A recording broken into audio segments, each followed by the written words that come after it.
कि आपने गोरखपुर में जो शिक्षा मित्रों से वादा किया था कि हमारी सरकार बनेगी तो हम आपके मान सम्मान को पुनः स्थापित करेंगे और ज़रूरत पड़ी तो अध्यादेश लाके आपको पुनः सहायक अध्यापक के पद पर समायोजित करेंगे। और यहीं DLWD रेखा के मैदान में माननीय प्रधानमंत्री जी ने कहा था कि आपका सांसद होने के नाते, आपका MP होने के नाते मैं शिक्षा मित्रों की जिम्मेदारी लेता हूं कि आपके मान सम्मान में कोई कमी नहीं आएगी। पूरा जिम्मेदारी ली गई और जो है इनके एजेंडा में एजेंडा में रखा गया कि हमारी सरकार बनते हैं 2017 में, कि हमारी सरकार बनते हैं, हमने 3 महीने में आपकी सारी समस्याओं को समाधान कर देंगे। एक तरफ जहां 69,000 शिक्षक भर्ती मामला अभी गरमाया हुआ है, तो वहीं दूसरी तरफ जो शिक्षा मित्र है वो भी अपने मांगों को लेकर कल लखनऊ में प्रदर्शन किए। हमारे साथ यहाँ पर कुछ शिक्षा मित्र भी जुड़े हैं, उनसे हम समझने का प्रयास करेंगे कि किन मांगों को लेकर वो लोग अपना प्रदर्शन कर रहे हैं। सर, क्या नाम पड़ेगा आपका? मैं अमरेंद्र दुबे।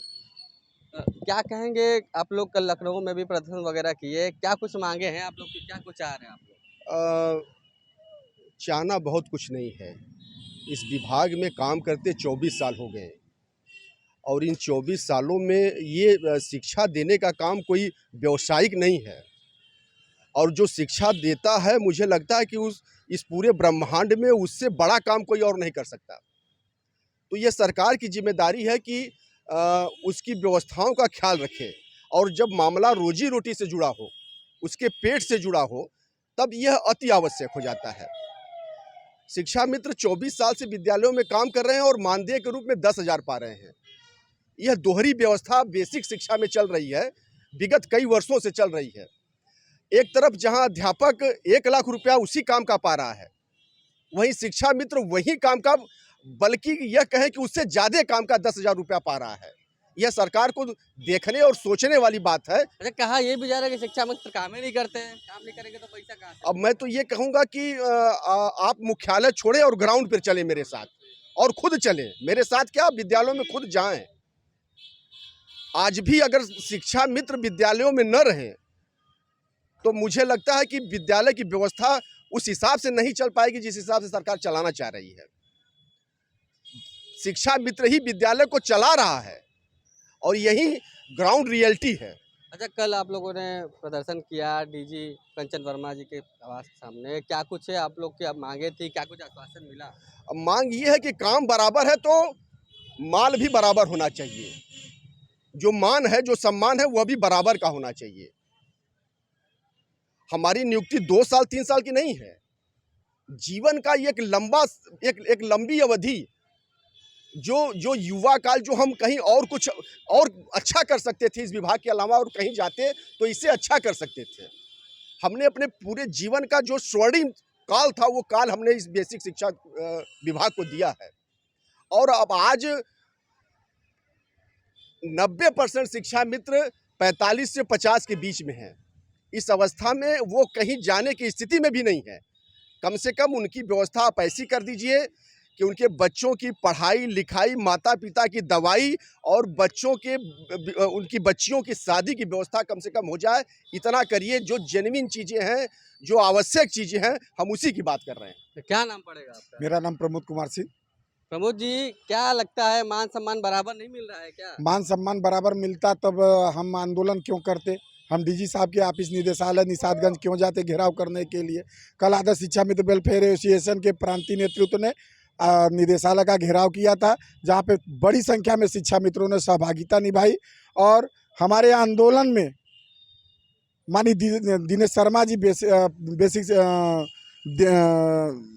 दिनेश शर्मा जी प्राथमिक शिक्षक संघ के प्रदेश अध्यक्ष आए थे और अंत में सरकार के प्रतिनिधि के रूप में बेसिक शिक्षा सचिव सुरेंद्र तिवारी जी आए। उन्होंने लिखित आश्वासन हमें दिया कि 9 तारीख को हम आपको बुलाएंगे और आप लोगों की बात कराएंगे। मैं बस यही कहना चाहता हूं उत्तर प्रदेश सरकार से, माननीय प्रधानमंत्री जी और माननीय मुख्यमंत्री जी से, कि आपने गोरखपुर में जो शिक्षा मित्रों से वादा किया था कि हमारी सरकार बनेगी तो हम आपके मान सम्मान को पुनः स्थापित करेंगे और ज़रूरत पड़ी तो अध्यादेश लाके आपको पुनः सहायक अध्यापक के पद पर समायोजित करेंगे। और यहीं DLWD रेखा के मैदान में माननीय प्रधानमंत्री जी ने कहा था कि आपका सांसद होने के नाते, आपका MP होने के नाते मैं शिक्षा मित्रों की जिम्मेदारी लेता हूं कि आपके मान सम्मान में कोई कमी नहीं आएगी। बस हम उन्होंने जो बात कही है वो अपने बात को पूरा कर दें। शिक्षा मित्रों को इससे ज़्यादा कुछ नहीं चाहिए। जो बात कही गई थी मुख्यमंत्री प्रधानमंत्री के द्वारा पूरा नहीं किया जा रहा है? पूरा एकदम नहीं किया जा रहा है। उन्होंने अपने 17 के घोषणा पत्र में चुनाव में भी रखा था कि अगर बेसिक शिक्षा उत्तर प्रदेश में सपा की सरकार भाजपा की सरकार बनती है तो हम आप लोगों को 3 महीने के अंदर आपकी समस्या का समाधान कर देंगे। उसका लिखित घोषणा पत्र है, संकल्प पत्र उनका। क्या नाम है आपका? मुकेश कुमार। क्या लगता है समस्याओं का समाधान नहीं हो रहा है क्या? नहीं, बार बार प्रयास किया जा रहा है, तभी पर सरकार हमारी मांगों को नहीं सुन रही है। क्या आगे क्या सोचा है कि क्या किया जाएगा आगे? सरकार के प्रति वही कार्य किया जा रहा है, उनको मनाने का कार्य किया है, जो रुष्ट है हमसे मनाने का कार्य किया सरकार आपसे रुष्ट है? रुष्ट है तभी ना हमारी मांगों को नहीं पूर्ण कर रहे हैं लंबे समय से। 2017 से 10,000 मानदेय मिल रहा है, 7 साल हो गया, महंगाई भी बढ़ गई है इतनी। तो सरकार क्यों रुष्ट है आप लोगों से? अब वो सरकार ही जान सकती है या उनके अधिकारी जान सकते हैं। लोगों ने जानने का प्रयास नहीं किया, क्या कारण लग रहा है? अब जो कि हम लोग की वार्ता हो तब न सरकार से। वार्ता ही नहीं हो पा रही। सर क्या नाम पड़ेगा आपका? रामबली राजभर मेरा नाम है सर। क्या कहेंगे? कह रहे सरकार हम लोग से रुष्ट है। सर रुष्ट है सरकार, अगर कहीं न कहीं रुष्ट है तभी तो हमारी तरफ ध्यान नहीं दे रही है सरकार। कहाँ नहीं ध्यान दे रही है? क्यों रुष्ट है? काम उम नहीं करते आप लोग? जी, हम तो अपने कर्म से पूरा कर्तव्य का निर्वहन कर रहे हैं। सुबह 7:30 बजे पहुंचते हैं और 2:30 बजे तक यहाँ जो टाइम मोशन क्लियर किए हैं हमने, 2:30 बजे तक विद्यालय में काम करते हैं और पूरी लगन और निष्ठा के साथ कार्य करते हैं। हेडमास्टर द्वारा या सहायक द्वारा उतना कार्य नहीं किया जाता जितना कि हम उस विद्यालय में अपना समय दे करके कार्य का निर्वहन करते हैं। फिर भी सरकार हमसे क्या नाराजगी है? यही तो हमारे भी नहीं समझ में आ रहा है, अगर नाराजगी है कि क्या है सरकार। ये हम जो कहा जाता है कि शिक्षा मित्र काम नहीं करते, कहीं वही तो अगर ऐसी बात है तो आपको जैसा कि हमारे अध्यक्ष जी द्वारा बताया भी गया है कि आप धरातल उतर करके ग्रामीण विद्यालयों में जाइए, चाहे नगर के विद्यालय में जाइए, आप जाकर के वहाँ देख लीजिए कि शिक्षा मित्र के भरोसे विद्यालय चल रहे हैं। सरकार क्यों नहीं समझ रही है? यही तो बात समझ में हमारे भी नहीं आ रहा है कि सरकार क्यों, जबकि किए गए वादे पर भी पुनः खरा नहीं उतर पा रहे हैं। जैसा कि महामंत्री जी द्वारा बताया गया कि डीरेका के मैदान में प्रधानमंत्री द्वारा ये पूरा जिम्मेदारी ली गई और जो है इनके एजेंडा में एजेंडा में रखा गया कि हमारी सरकार बनते हैं 2017 में, कि हमारी सरकार बनते हैं, हमने 3 महीने में आपके सारी समस्याओं को समाधान कर देंगे। लेकिन आज तक कोई समस्या समाधान है, बल्कि समस्याएं बढ़ती गई।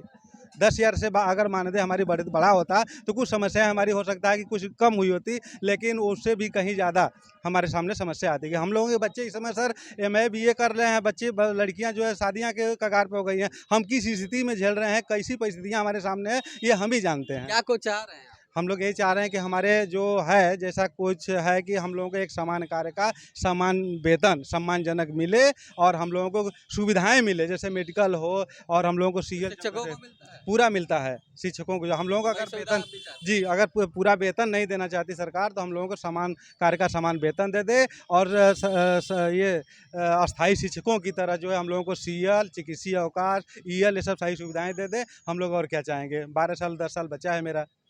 क्या नाम पड़ेगा आगे? संजय क्या कहेंगे आप? क्या कहेंगे? सर कह रहे हैं यही कि जो सरकार है हम लोगों को कुछ तो है कि सुबह 7 बजे 7:30 बजे जाते हैं, अगर हम लोग स्कूल गए खोले नहीं तो स्कूल लगभग में लेट ही खुलेगा, क्योंकि हम लोग गांव के हैं। इसी कारण जब तक स्कूल हम लोग जाएंगे खोलेंगे नहीं तब तक सहायक आएंगे, लेट आते हैं वो लोग। यह कि स्कूल खुला रहेगा तो वो लोग आएंगे, इसलिए पता है कि। क्या नाम पड़ेगा? ब्रिजेश पटेल। क्या कहेंगे आप? क्या कहेंगे जिस हिसाब से बता रहे हैं कि सरकार है रुष्ट है आप लोग? नहीं देखिए, हमको कुछ कहना नहीं, अब सरकार रुष्ट है या क्या है तो किसी को समझना है। जिस प्रकार सरकार जो है कि हम लोगों के साथ तमाम बार वादा की, लेकिन वादा करके भूल जा रही है, क्या कारण है हम लोग समझ नहीं पा रहे हैं।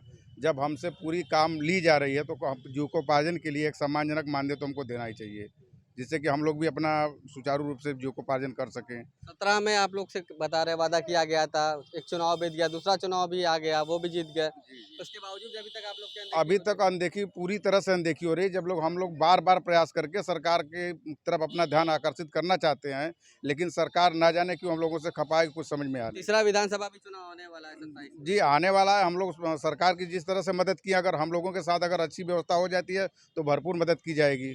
अगर आप लोग की नहीं मानी गई बातें तो भाई वो तो समय बताएगा अब कैसे क्या किया जाए। सर आखिरी कमेंट आपसे लेना चाहेंगे कि अगर आप लोग की बातें नहीं मानी गई तो क्या अगला स्टैंड आप लोग की तरफ रहेगा? नहीं मानी जाएगी, इन्हीं से लेंगे, इन्हीं से लेना है। और संघर्ष, शिक्षकों का संघर्ष ये किसी आम संवर्ग का संघर्ष नहीं है। शिक्षक अपने शिक्षार्थियों को, विद्यार्थियों को संघर्ष करने के लिए बताता है और जब शिक्षक स्वयं संघर्ष करता है तो उसका रूप क्या हो सकता है, इसकी कल्पना की जा सकती है। लेना है और सारी व्यवस्था के साथ लेना है और इसी सरकार से लेना जो है। अभी मानदेय है वो करीब 10,000 है। हाँ, इतनी महंगाई में हम्म। परिवार चलाना भी इसमें मुश्किल हो रहा है। बहुत मुश्किल है। उसकी तो आप कल्पना नहीं कर सकते।